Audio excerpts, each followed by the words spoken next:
Hi, my name is Dr. Shanley Longfield and I am a neuroscientist at the Queensland Brain Institute. My research focuses on frontotemporal dementia, or FTD, which is one of the most common forms of early onset dementia.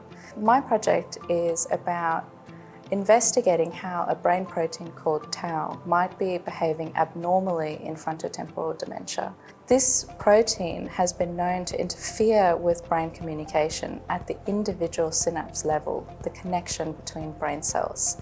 We are especially interested in tiny dynamic structures called biomolecular condensates that form and dissociate within cells, which have very specific functions that can sometimes help or harm the actual brain communication.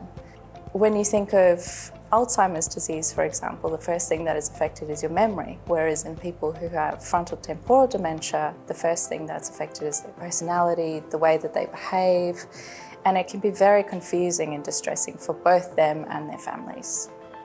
We will be using state-of-the-art microscopy techniques to actually investigate brain cells at the nanoscale level. So we use our advanced microscopes to capture the behaviour, and we use our analysis techniques to actually characterise it.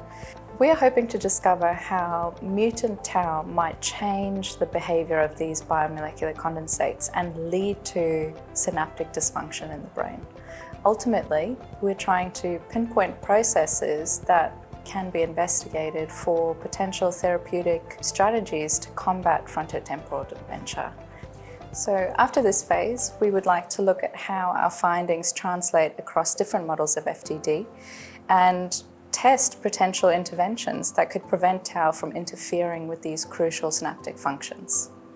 Through understanding the early molecular changes that happen in brain cells, we might be able to develop treatments that can slow or even halt the progression of frontotemporal dementia, especially before major brain damage occurs. This could mean earlier diagnosis, better management, and hopefully a pathway for disease-modifying therapies.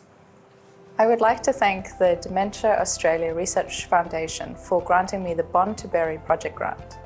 I would also like to thank the dementia research community as well as the University of Queensland for their continued support.